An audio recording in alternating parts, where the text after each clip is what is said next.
Hello friends, welcome back to my channel. तो friends, आज की जो वीडियो है, इस वीडियो में हम भारतीय राष्ट्रीय आंदोलन के महत्वपूर्ण प्रश्नों को देखेंगे। जी हाँ दोस्तों, इस वीडियो में हमने जो भारतीय राष्ट्रीय आंदोलन के प्रश्नों को शामिल किया है वह बीपीएससी द्वारा प्रीवियस ईयर में पूछे गए प्रश्न हैं। तो फ्रेंड्स, अगर आप बिहार शिक्षक भर्ती 3.0 री एग्ज़ाम की तैयारी कर रहे हैं या टीआरई 4 के लिए तैयारी कर रहे हैं, तो यह दोनों एग्ज़ाम के लिए बहुत ही महत्वपूर्ण वीडियो है। तो चलिए इस वीडियो को स्टार्ट करते हैं। पहला प्रश्न देखते हैं। अगर हम पहले प्रश्न की बात करें तो पहला प्रश्न आपका है कि 1921 का मोपला विद्रोह कहाँ हुआ था। जी हाँ दोस्तों, 1921 का जो मोपला विद्रोह हुआ था यह कहाँ पर हुआ था। तो इसका जो सही आंसर हो जाएगा वह ऑप्शन नंबर सी हो जाएगा। केरल में जो है कि मोपला विद्रोह हुआ था, मालाबार क्षेत्र में। तो इसको आप याद रखिएगा, इंपॉर्टेंट है। चलिए अगला प्रश्न देखते हैं। अगला प्रश्न आपका है कि फरवरी 1922 में पुलिस चौकी में आग लगाने की घटना से संबंधित चौरी चौरा किस राज्य में है। तो पूछा गया है कि जो 1922 में चौरी चौरा कांड हुआ था वह जो है कि किस राज्य में है। तो यह जो आपका है वह उत्तर प्रदेश में है। जी हाँ दोस्तों, उत्तर प्रदेश में गोरखपुर के पास में स्थित है। तो इसको याद रखिएगा। और इसमें क्या हुआ था कि इसमें जो है कि ग्रामीणों ने गुस्सा करके जो है कि पुलिस वालों को पुलिस थाने में बंद करके आग लगा दी थी, जिसमें कि 22-23 पुलिसकर्मी जो है वह शहीद हो गए थे। तो इनको आप याद रखिएगा। चलिए अगला प्रश्न देखते हैं। अगर हम अगले प्रश्न की बात करें तो अगला प्रश्न है कि लॉर्ड सिन्हा ने 1921 में कहाँ के गवर्नर पद से त्याग पत्र दिया था। तो अगर हम बात करें लॉर्ड सिन्हा ने 1921 में कहाँ के गवर्नर पद से अपना त्याग पत्र दिया था, तो वह है बिहार उड़ीसा। जी हाँ दोस्तों, कहाँ से? तो बिहार उड़ीसा से जो है कि यह थे। तो यहाँ से इन्होंने अपना त्याग पत्र दिया था। तो इसको याद रखिएगा। अगला प्रश्न हम देखते हैं। अगला प्रश्न है कि 1923 से 28 के काल में भारतीय राजनीतिक में क्रांतिकारी कार्यविधियों की पुनरावृत्ति के कारण था। तो यह पूछा गया है कि 1923 से 28 के काल में जो भारतीय राजनीति थे उसमें क्रांतिकारी कार्यविधि की पुनरावृत्ति का क्या कारण था। तो इसमें जो सही आंसर आपका है वह है यहाँ पर गांधी जी द्वारा असहयोग आंदोलन का स्थगन। जी हाँ दोस्तों, 1922 में क्या होता है कि जब चौरी चौरा का कांड होता है तो उस समय गांधी जी जब उनको पता चलता है 12 फरवरी को, तो वह जो है कि जो यह घटना होती है उससे काफ़ी ज़्यादा आहत होते हैं। और उसके बाद उन्होंने असहयोग आंदोलन को स्थगित कर दिया था, क्योंकि गांधी जी चाहते थे कि यह जो आंदोलन है यह अहिंसक रहे और उसमें हिंसा हो जाती है, तो इसलिए वह इसको जो है कि स्थगित कर देते हैं। और उसके बाद 1923 में जो है कि चित्तरंजन दास और मोतीलाल नेहरू मिल करके स्वराज पार्टी का गठन करते हैं। तो इस चीज़ को भी आप याद रखिएगा। दोस्तों, जो मैं चीज़ें डिस्कस करता हूँ उसको आप ज़रूर लिख लिया करिए, क्योंकि कोई ज़रूरी नहीं है कि जो प्रश्न मैं करा रहा हूँ हूबहू वही प्रश्न आ जाए, लेकिन इतना गारंटी है कि जो भी मैं डिस्कशन करता हूँ और जो प्रश्न है उसी से रिलेटेड चीज़ें आपके एग्ज़ाम में आएगी। हो सकता है कि डायरेक्ट भी मिल जाए। तो इसलिए आप इसको अच्छे से देखिए और जो चीज़ें डिस्कस हो रही है उसको कॉपी में नोट भी कर लीजिए। और सबसे इम्पॉर्टेंट है कि आप हमको टेलीग्राम पर फॉलो कर लीजिए। टेलीग्राम चैनल का लिंक इस वीडियो को डिस्क्रिप्शन में दिया गया है और वहाँ से क्लिक करके हमको फॉलो कर लीजिए, क्योंकि वहाँ पर जो है कि कोई भी सूचना रहती है तो बता दिया जाता है, और कोई वीडियो अपलोड होती है तो उसका भी वहाँ पर लिंक दे दिया जाता है, और कोई पीडीएफ वगैरह भी रहता है तो वो भी वहाँ पर शेयर किया जाता है। तो इसलिए आप वहाँ पर फॉलो जरूर करिए। चलिए अगला प्रश्न है कि स्वराज दल की स्थापना असफलता के बाद हुई थी। तो अभी हमने आपको बताया कि स्वराज दल की जो स्थापना है वह किसकी असफलता के बाद हुआ था। तो देखिए, इसकी यह जो स्थापना हुई थी यह असहयोग आंदोलन जब असफल हो जाता है, स्थगित कर दिया जाता है, तो उसके बाद जो है कि 1923 में स्वराज दल का जो है कि स्थापना होती है। चित्तरंजन दास और मोतीलाल नेहरू मिलकर के जो है कि इस पार्टी का गठन करते हैं। चलिए अगला प्रश्न हम देखते हैं। अगला प्रश्न है कि 1923 में स्वराज पार्टी का गठन किसने किया। अभी आपको बताया कि CR दास और मोतीलाल नेहरू ने जो है इसका गठन किया था। चलिए अगला प्रश्न देख लेते हैं। अगला प्रश्न आपका है कि स्वराज पार्टी का गठन हुआ की असफलता के बाद। तो देखिए इसमें यही भरना है कि स्वराज पार्टी का जो गठन हुआ वह किसकी असफलता के बाद हुआ। तो वही प्रश्न है, बस थोड़ा सा लैंग्वेज चेंज किया गया है। तो वह देखिए असहयोग आंदोलन की असफलता के बाद जो है वह स्वराज पार्टी का गठन हुआ। देखिए दोस्तों, यह जो प्रश्न है यह सभी एग्जाम में आए हुए प्रश्न हैं, बीपीएससी द्वारा प्रीवियस ईयर में पूछे गए हैं। और देखिए स्वराज पार्टी पर ही कितना प्रश्न पूछा गया है, असहयोग आंदोलन पर कितना प्रश्न पूछा गया है, तो इसलिए आप इसको अच्छे से देखिए। चलिए अगला प्रश्न देखते हैं। अगले प्रश्न की बात करें तो अगला प्रश्न आपका है कि 1922 में गया के इंडियन नेशनल कांग्रेस के अधिवेशन के अध्यक्ष कौन थे। तो 1922 में जो आपका गया में इंडियन नेशनल कांग्रेस के अधिवेशन में अध्यक्ष बने थे वह आपके कौन बने थे। तो वह आपके बने थे, यहाँ पर ऑप्शन नंबर ए हो जाएगा, चितरंजन दास जी। हाँ दोस्तों, 1922 में जो है कि चितरंजन दास जी जो है वह जेल से छूटने के बाद जो है कि गया में कांग्रेस सम्मेलन का निर्वाचित अध्यक्ष घोषित इनको किया जाता है। और यह असहयोग आंदोलन की समाप्ति के बाद देशबंधु ने सभा प्रवेश कार्यक्रम में जो है कि इन्होंने भाग लिया और बहुत से सभाएं की, और उसके बाद इन्होंने जो है कि स्वराज पार्टी का गठन भी किया था। तो इस चीज़ को आप याद रखिएगा। चलिए अगला प्रश्न देखते हैं। अगले प्रश्न की बात करें तो अगला प्रश्न है कि अतः सदैव सहमत के साथ और अक्सर वाणिज्य मंडल के निर्देशों पर भारत सरकार चलती है, इसे व्हाइट मैन बर्डन कहा जाता है। यह किसने कहा था। तो अतः सदैव सहमत के साथ और अक्सर वाणिज्य मंडल के निर्देशों पर भारत सरकार चलती है, यह जो कहा था यह किसने कहा था। तो यह जो कहने वाले थे वह आपके सच्चिदानंद सिन्हा जी थे। जी हाँ दोस्तों, सच्चिदानंद सिन्हा ने कहा था, व्हाइट मैन बर्डन कहा था। तो इसको आप याद रखिएगा, यहाँ पर सी वाला ऑप्शन आपका सही हो जाएगा। चलिए अगला प्रश्न देखते हैं। अगला प्रश्न आपका है कि साइमन कमीशन पहली बार भारत आया। तो साइमन कमीशन जो है वह पहली बार भारत कब आया था। तो साइमन कमीशन जो पहली बार भारत आया था यह 1928 ईस्वी में आया था। जी हाँ दोस्तों, 1928 ईस्वी में साइमन कमीशन भारत आया था। तो इसको याद रखिएगा। अगला प्रश्न देखते हैं। अगला प्रश्न आपका है कि नेहरू रिपोर्ट की अध्यक्षता में एक कमेटी द्वारा तैयार किया गया तथा इसका विषय था। तो यहाँ पर देखिए आपको रिक्त स्थानों की पूर्ति करनी है कि जो नेहरू रिपोर्ट है, यहाँ पर देखिए एक चीज़ मिस हो गया है कि नेहरू रिपोर्ट के बाद यहाँ पर जो है कि डैश जगह है, तो यहाँ पर भी आपको भरना है और उसके बाद यहाँ पर भी भरना है। तो देखिए इसका जो सही आंसर हो जाएगा वह आपका हो जाएगा मोतीलाल नेहरू। जी हाँ दोस्तों, जो नेहरू रिपोर्ट थी, नेहरू रिपोर्ट की अध्यक्षता मोतीलाल नेहरू ने की थी। और जो है कि इसके बाद इनका जो है कि भारत में संवैधानिक व्यवस्थाएं, जी हाँ दोस्तों, जिसका विषय था कि भारत में संवैधानिक व्यवस्थाएं, तो इस चीज़ को याद रखिएगा। नेहरू रिपोर्ट की अध्यक्षता जो है वह मोतीलाल नेहरू ने किया था और इसका जो विषय था वह था भारत में संवैधानिक व्यवस्थाएं। तो इस चीज़ को याद रखिएगा। ऑप्शन नंबर सी आपका सही हो जाएगा। अगला प्रश्न आपका है कि पूर्ण स्वराज का प्रस्ताव लाहौर में कांग्रेस में पारित किया गया, वर्ष किस वर्ष में जो है कि इसको पारित किया गया था। तो देखिए जो पूर्ण स्वराज का प्रस्ताव लाहौर में पारित किया गया था, यह जो पारित किया गया था यह किया गया था 1929 ईस्वी। जी हाँ दोस्तों, कब किया गया था, 1929 ईस्वी में किया गया था। और इसमें जो है कि भारतीय राष्ट्रीय कांग्रेस के जो अध्यक्ष थे वह मोतीलाल नेहरू जी थे और लाहौर में यह अधिवेशन हुआ था। तो इसको याद रखिएगा। चलिए अगला प्रश्न देखते हैं। अगले प्रश्न की बात करें तो अगला प्रश्न है कि भारतीय राष्ट्रीय कांग्रेस के किस अधिवेशन में पूर्ण स्वराज का सिद्धांत गृहीत हुआ। तो देखिए अगर हम बात करें कि भारतीय राष्ट्रीय कांग्रेस के किस अधिवेशन में पूर्ण स्वराज का जो है कि सिद्धांत गृहीत हुआ, तो यह जो है कि आपका लाहौर अधिवेशन में हुआ था 1929 ईस्वी में। अभी हमने आपको बताया, तो इसको याद रखिएगा। चलिए अगला प्रश्न देखते हैं। अगला प्रश्न है कि भारतीय राष्ट्रीय कांग्रेस ने किस सत्र में पूर्ण स्वाधीनता का प्रस्ताव पारित किया। तो देखिए वही प्रश्न है, बस चीज़ों को थोड़ा सा घुमा घुमा के पूछा गया है। वहाँ पर पूछा गया था कि आपका पूर्ण स्वराज का सिद्धांत, और यहाँ पर देखिए पूछ लिया गया कि पूर्ण स्वाधीनता का प्रस्ताव कहाँ पर पारित हुआ, तो वह हुआ था 1929 के लाहौर अधिवेशन में। तो इसको याद रखिएगा।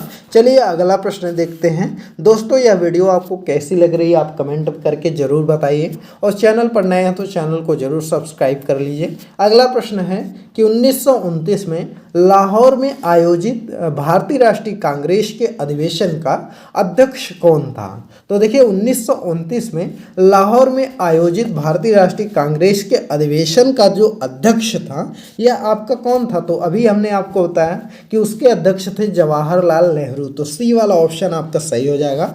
जवाहरलाल नेहरू जो है कि लाहौर में जो अधिवेशन होता है उसमें वह अध्यक्ष होते हैं। अगला प्रश्न देखते हैं। अगला प्रश्न है कि भारतीय राष्ट्रीय कांग्रेस द्वारा किस दिन को पूर्ण स्वराज दिवस घोषित किया गया। तो देखिए अगर हम बात करें किस दिन को पूर्ण स्वराज दिवस घोषित किया गया था, तो वह किया गया था 26/1/1930 को। जी हाँ दोस्तों, 26/1/1930 को किया गया था, 26 जनवरी 1930 को। तो इसको याद रखिएगा, यह बहुत ही इंपॉर्टेंट है। और इस बार जो है कि लगभग 90% चांस है कि आपकी बार BPSC TRE 3 री एग्जाम में यह प्रश्न जरूर पूछा जा सकता है कि भारतीय राष्ट्रीय कांग्रेस का जो किस दिन को पूर्ण स्वराज दिवस घोषित किया गया था। तो 26/1/1930 को किया गया था। तो इसको याद रखिएगा। अगला प्रश्न देखते हैं। अगला प्रश्न है कि 1929 के कांग्रेस अधिवेशन में पूर्ण स्वराज का पटाखा किसने उठाया।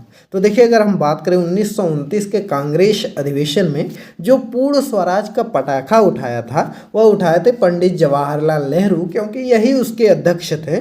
तो इनको याद रखिएगा। अगला प्रश्न देख लेते हैं। अगला प्रश्न की बात करें तो अगला प्रश्न है कि 1942 के आंदोलन में लोगों ने सियाराम सिंह की अगुवाई में कहाँ पर राष्ट्रीय सरकार की स्थापना की घोषणा की। तो यह पूछा गया है कि 1942 के आंदोलन में लोगों ने सियाराम सिंह की अगुवाई में कहाँ पर राष्ट्रीय सरकार की स्थापना की घोषणा की। तो इसका जो सही आंसर आपका हो जाएगा वह ऑप्शन हो जाएगा भागलपुर। जी हाँ दोस्तों, बी वाला ऑप्शन आपका सही हो जाएगा। भागलपुर में जो है कि इसका स्थापना की घोषणा की गई थी। तो इसको याद रखिएगा। अगला प्रश्न देखते हैं। अगला प्रश्न है कि समाजवाद का समर्थक कौन था। 1933 में ब्रिटिश शासन देसी राज्यों, जमींदारवाद और पूंजीवाद को उखाड़ फेंकना चाहता था। तो देखिए इसका जो सही आंसर आपका हो जाएगा वह आपका आंसर हो जाएगा ऑप्शन नंबर बी। जी हाँ दोस्तों, जवाहरलाल नेहरू हो जाएंगे। तो समाजवाद के समर्थक थे इन्होंने, और 1933 में ब्रिटिश शासन देसी राज्यों, जमींदारवाद और पूंजीवाद को उखाड़ फेंकना चाहते थे। तो इनको याद रखिएगा। चलिए अगला प्रश्न हम लोग देखते हैं। अगले प्रश्न की बात करें तो अगला प्रश्न आपका है कि किसने 1921 में पहली बार पूर्ण स्वतंत्रता की मांग को उठाया था। तो देखिए अगर हम बात करें पहली बार पूर्ण स्वतंत्रता की जो मांग को उठाया था वह आपके उठाए थे मौलाना हसरत मोहानी। जी हाँ दोस्तों, किसने उठाया था। तो मौलाना हसरत मोहानी ने पूर्ण स्वतंत्रता की मांग को उठाए थे। और उस समय जो कांग्रेस अधिवेशन की अध्यक्षता किए थे वह किए थे वो किए थे हकीम अजमल खान। जी हाँ दोस्तों, कौन थे। हकीम अजमल खान जो है वह अध्यक्षता किए थे। तो इनको याद रखिएगा। और यह अहमदाबाद में जो है कि अधिवेशन हुआ था, तो इसलिए इम्पॉर्टेंट है। दोस्तों आप लोग चैनल पर नए हैं तो चैनल को ज़रूर सब्सक्राइब करिए। हमको टेलीग्राम चैनल पर भी फॉलो कर लीजिए। टेलीग्राम चैनल का लिंक इस वीडियो के डिस्क्रिप्शन में दिया गया है, क्योंकि वहाँ पर कोई भी PDF रहती है दे दिया जाता है, और कोई भी सूचना रहती है या लिंक रहता है तो वह भी प्रोवाइड किया जाता है। चलिए अगला प्रश्न देखते हैं। अगला प्रश्न है कि डांडी यात्रा की गई। तो डांडी यात्रा कब की गई थी। तो देखिए जो डांडी यात्रा की गई थी यह 1930 ईस्वी में की गई थी। जी हाँ दोस्तों, डांडी यात्रा जो है कि महात्मा गांधी जी ने जो है 12 मार्च 1930 को जो है कि शुरू करते हैं, और उसके बाद जो है कि अपने जो है कि लगभग 78-79 अनुयायियों के साथ जो है कि वह इस यात्रा को चालू करते हैं। और 24 दिनों की लंबी यात्रा के बाद वह जो है वह 6 अप्रैल 1930 को डांडी में सांकेतिक रूप से नमक कानून का जो है कि भंग कर देते हैं और नमक कानून तोड़कर औपचारिक रूप से जो है कि वह सविनय अवज्ञा आंदोलन की शुरुआत करते हैं। तो इस चीज़ को याद रखिएगा कि नमक कानून को कब तोड़ते हैं गांधी जी, तो 6 अप्रैल 1930 को तोड़ते हैं। और कब दांडी यात्रा स्टार्ट की जाती है, तो 22 मार्च 1930 को स्टार्ट की जाती है। और कितने अनुयायी उनके साथ थे, तो लगभग 78 या 79 अनुयायी उनके साथ थे। तो इसको याद रखिएगा। और पूछा जाता है कि सविनय अवज्ञा आंदोलन की शुरुआत किस दिन हुई थी, तो वह आपका हुआ था जिस दिन जो है कि नमक कानून तोड़ा गया था, 6 अप्रैल 1930 को सविनय अवज्ञा आंदोलन की शुरुआत होती है। तो इस चीज़ को याद रखिएगा। और अगस्त क्रांति पूछा जाता है कि शुरुआत कब हुई, तो अगस्त क्रांति की शुरुआत 8 अगस्त को होती है 1942 में। वहीं पर पूछा जाता है कि जो असहयोग आंदोलन है इसका शुरुआत कब होता है, तो असहयोग आंदोलन की जो शुरुआत है वह आपका 1 अगस्त 1920 को होता है। तो इस चीज़ को याद रखिएगा। और जलियांवाला बाग हत्याकांड कब की घटना कब घटित होती है, तो 1919 में जलियांवाला बाग हत्याकांड हो जाता है। चौरी चौरा की घटना आपका 1922 में होता है, 5 फरवरी 1922 को। वहीं पर अगर हम बात करें गांधी जी भारत कब आते हैं, तो गांधी जी जो भारत आते हैं वह आपका आते हैं 9 जनवरी 1915 को। जी हाँ दोस्तों, कब आते हैं, तो 9 जनवरी 1915 को गांधी जी भारत वापस आते हैं। तो इस चीज़ को भी याद रखिएगा। उनके राजनीतिक गुरु कौन थे, तो गांधी जी के जो राजनीतिक गुरु थे वह गोपाल कृष्ण गोखले थे। वहीं पर दोस्तों अगर हम बात करें बाल गंगाधर तिलक जो है कि वह होम रूल लीग आंदोलन की शुरुआत किए थे, होम रूल लीग की स्थापना किए थे। कहाँ पर किए थे, तो महाराष्ट्र के पूना में किए थे। और उनकी मृत्यु कब हो जाती है, तो 1 अगस्त 1920 को हो जाती है, जिस दिन असहयोग आंदोलन की शुरुआत होती है। स्वराज पार्टी की स्थापना कब होती है, तो वह होती है 1923 में। पूर्ण स्वतंत्रता की मांग कब उठती है, तो 1929 के लाहौर अधिवेशन में पूर्ण स्वतंत्रता की मांग होती है। उसमें जो है कि अध्यक्ष जो है वह आपके जवाहरलाल नेहरू जी होते हैं। तो इन सबको याद रख लीजिए दोस्तों। अभी जो भी हमने आपको बताया, आप क्या करिएगा कि वीडियो को थोड़ा सा 2-3 बार पीछे कर करके इस वीडियो को 4-5 बार इसको सुन लीजिएगा। आप 4-5 बार सुन लेंगे तो आपको चीज़ें याद हो जाएंगी। तो इसको ज़रूर याद कर लीजिएगा। यह जो डेट मैंने आपको बताया, यह डेट बहुत ही इंपॉर्टेंट है और हर बार एग्ज़ाम में आता है। तो इसलिए आप इसको ज़रूर याद कर लीजिएगा। चलिए अगला प्रश्न देखते हैं। अगले प्रश्न की बात करें तो अगला प्रश्न है कि 1930 में महात्मा गांधी जी ने सविनय अवज्ञा आंदोलन कहाँ से प्रारंभ किया, तो 1930 में जो महात्मा गांधी जी थे उन्होंने सविनय अवज्ञा आंदोलन जो शुरुआत किया था वह आपका कहाँ से किया था, तो इसका जो सही आंसर आपका हो जाएगा वह आपका हो जाएगा दांडी से। जी हाँ दोस्तों, इसका बी वाला ऑप्शन हो जाएगा। सविनय अवज्ञा आंदोलन दांडी से हो जाएगा, क्योंकि वहाँ पर जो है कि वह दांडी मार्च खत्म करते हैं और उसके बाद जो है कि वहाँ से सविनय अवज्ञा आंदोलन की शुरुआत होती है। तो इस चीज़ को याद रखिएगा। चलिए अगला प्रश्न देखते हैं। अगले प्रश्न आपका है कि दांडी यात्रा कितने दिन तक चली। मोस्ट इम्पॉर्टेंट है कि जो दांडी यात्रा है यह कितने दिनों तक चली थी, तो जो दांडी यात्रा यह आपका 24 दिन तक चली थी, अभी हमने आपको बताया था। अगला प्रश्न आपका है कि नमक सत्याग्रह के दौरान बिहार में लोगों ने नमक बनाने के साथ साथ किस कर के विरोध के द्वारा सरकार का विरोध किया। तो यहाँ पर देखिए, जब नमक सत्याग्रह के दौरान जो है बिहार में लोगों ने किस कर के विरोध के साथ साथ सरकार का विरोध किया था, तो वह था चौकीदारी कर। जी हाँ दोस्तों, बिहार के लोग जो है वह चौकीदारी कर देने से मना कर दिए थे, स्पेशली जो है कि सारण और चंपारण जिले के लोग। तो इसलिए उन्होंने सरकार का विरोध किया और गांधी जी का जो है कि इसमें साथ दिया। तो इस चीज़ को याद रखिएगा। अगला प्रश्न आपका है कि नमक सत्याग्रह के दौरान बिहार के लोगों ने नमक बनाने के साथ साथ सरकार के विरुद्ध किस कर का विरोध करने का विकल्प किया। तो यहाँ पर देखिए, नमक सत्याग्रह के दौरान बिहार के जो लोग नमक बनाने के साथ साथ सरकार के विरुद्ध जो कर का विरोध करने का विकल्प चुना वह आपका कौन था। अभी आपको बताया चौकीदारी कर देने का जो है कि न देने का मन बनाया, तो इसलिए ऑप्शन नंबर ये यहाँ पर हो जाएगा कि उपयुक्त में से कोई नहीं। यहाँ पर यह वाला ऑप्शन नंबर ये है, तो यह हो जाएगा कि उपयुक्त में से कोई नहीं, क्योंकि चौकीदारी कर देने से मना कर दिया था बिहार के लोगों ने। तो इस चीज़ को याद रखिएगा। तो दोस्तों यह आज के टॉप 25 क्वेश्चन थे जो कि आपके भारतीय राष्ट्रीय आंदोलन के प्रश्न हैं और यह सभी बीपीएससी द्वारा प्रीवियस ईयर में पूछे गए प्रश्न हैं, तो इसलिए आप इसको अच्छे से पढ़ लीजिएगा। दोस्तों अगर आप 1 to 5 के लिए तैयारी कर रहे हैं तो उसमें तो आप जान ही रहे हैं कि इससे लगभग 12 से 13 या 14 क्वेश्चन आएगा। वहीं पर अगर आप जो है कि 6 to 8 के लिए कर रहे हैं या 9 to 12 के लिए, तो उसमें क्या है कि उसमें जो है 40 नंबर का आपका जीके जीएस आता है, जिसमें कि 5 से 6 नंबर आपको जो है कि यह देखने के लिए मिल जाएगा। तो इसलिए आप इसको अच्छे से पढ़िएगा। तो दोस्तों यह वीडियो आपको कैसी लगी कमेंट करके बताइए, और वीडियो पसंद आई हो तो वीडियो को लाइक करिए, ज़्यादा से ज़्यादा शेयर करिए, और सबसे ज़रूरी बात है कि चैनल को ज़रूर सब्सक्राइब करिए, क्योंकि जब तक आपका एग्ज़ाम आएगा तब तक जो है कि हम पूरा सिलेबस कवर करा देंगे और हर एक सब्जेक्ट की वीडियो अपलोड कर देंगे। तो इसलिए आप ज़रूर फॉलो करिए, और वहाँ पर सबसे ज़रूरी चीज़ यह भी है कि आप टेलीग्राम पर भी फॉलो करिए, क्योंकि टेलीग्राम पर वीडियो का लिंक दिया जाता है, PDF प्रोवाइड की जाती है, साथ में कोई सूचना रहता है तो वह भी दिया जाता है। तो इसलिए डिस्क्रिप्शन में लिंक दिया गया है, वहाँ से क्लिक करके हमको ज़रूर फॉलो करिए। चलिए मिलते हैं अगले एक नई वीडियो में एक नए टॉपिक के साथ, तब तक के लिए बाय बाय।